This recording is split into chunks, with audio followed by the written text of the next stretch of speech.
You might think that darts players only play darts, but what if you don't earn enough from the sport? Many darts players have a second job to cover their monthly expenses. It might be embarrassing for the players, but what if you have no choice? Today, we show you which darts players have second jobs you would not expect. The last player you will not believe, so keep watching. Peter Wright's journey to becoming one of the most prominent names in darting history has been far from smooth. Despite his current status as a multi-millionaire, his path to success was filled with obstacles and detours. Back in 1995, Wright had a taste of the big stage when he competed in the BDO World Darts Championship. However, his journey ended in disappointment as he lost in the first round to eventual champion Richie Burnett. Following this defeat, Wright decided not to pursue a career in professional darts. Instead, he took on various jobs to make ends meet while still playing in local darts leagues. Building and fitting tyres became his means of income during this period. It wasn't until 2005 that Wright made another notable appearance on the darts scene. He participated in the UK Open, where he fought valiantly but fell short,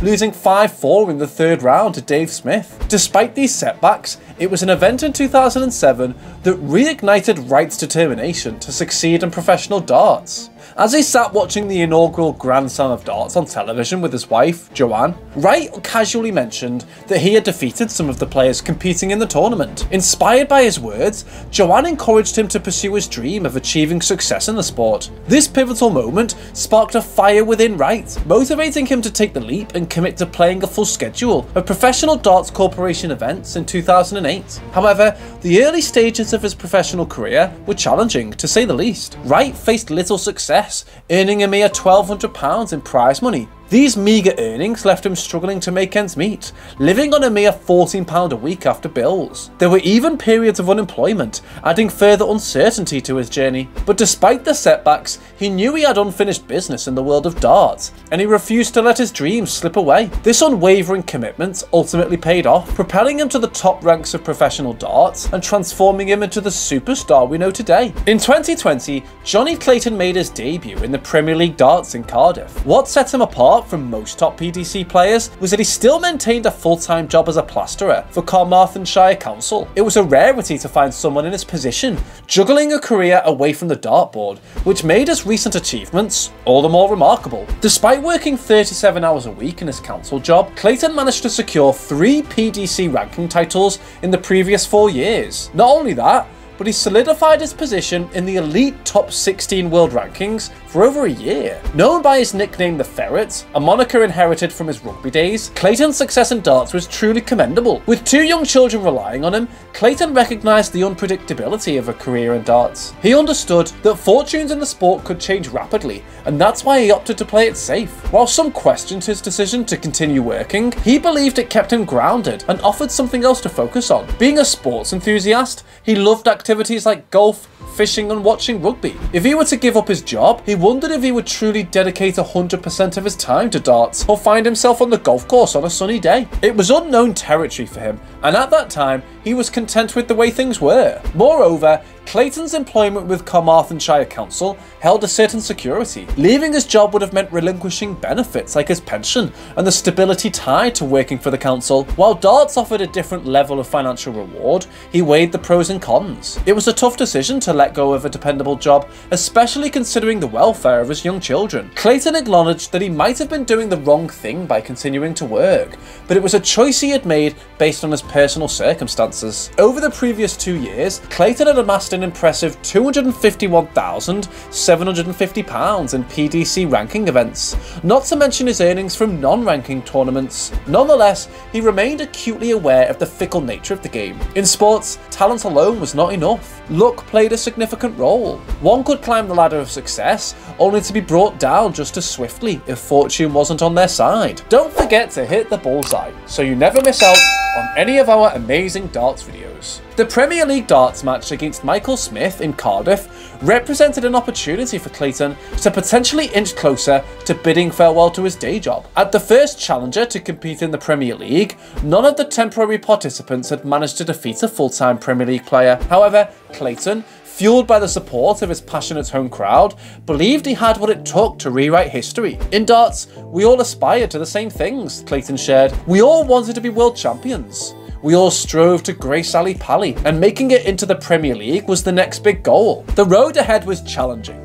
but with determination and a touch of luck, the Ferret was ready to forge his path in the world of professional darts. Gerwyn Price, a darts player whose journey to professional darts has taken some interesting turns. Before he became a household name in the world of darts, Price showcased his athletic abilities in a completely different arena. In his earlier years, Price made a name for himself as a hooker in the Welsh Premier Division. Representing teams like Neath and Crosskeys, he demonstrated his skills on the rugby field, leaving a lasting impact. Not content with just rugby union, Price also ventured into Rugby League, playing for the South Wales Scorpions and the Blackwood Bulldogs. His talent was recognised when he earned a cap for the Wales Dragonhearts. Price's versatility didn't stop at rugby. In a surprising twist, he even had a brief stint with the Glasgow Warriors in the Pro 12. Stepping in as injury cover for their top choice players, Price showcases adaptability and willingness to take on new challenges. One notable highlight during his time with Crosskeys was their victory in the 2011-12 WRU Challenge Cup. Price played a pivotal role in the team's success,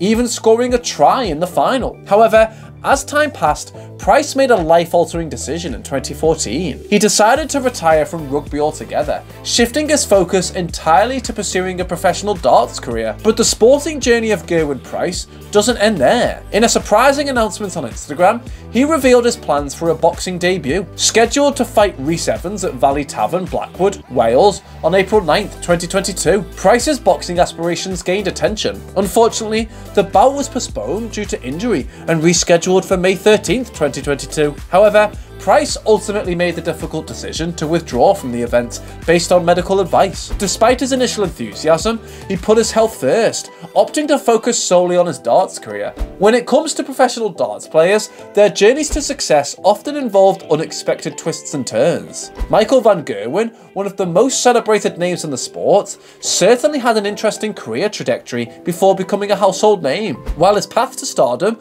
ultimately led him to conquer the world of darts, Van Gerwen's first taste of recognition came through an entirely different avenue. In a peculiar twist of fate, the Dutchman found himself working on a property owned by none other than Dennis Bergkamp, the renowned former Arsenal and Holland star. During his teenage years, Van Gerwen earned a living as a tiler, honing his skills in various construction projects. Little did he know that a pivotal moment awaited him when he was tasked with tiling Bergkamp's bathroom. It was an opportunity that seemed ordinary at the time, but held an unforeseen significance in Van Gerwen's life. Reflecting on those earlier days, the passionate PSV Eindhoven fan shared his thoughts, saying, "I used to work as a tiler when I was a teenager, and the biggest job I had was putting the tiles up in Dennis Bergkamp's bathroom." At that point, Van Gerwen couldn't have possibly imagined the remarkable journey that lay ahead. He continued, marvelling at the unlikely path his life had taken. "When I was fitting those tiles, I never thought I'd be a millionaire by the time I was 24. But it proves that if you work hard and do well at major tournaments, you can make a good living out of being a professional darts player. I don't think I would have been this rich if I had worked as a tiler until I was 70. Don't forget to hit the bullseye so you never miss out on any of our amazing darts videos. See you next time.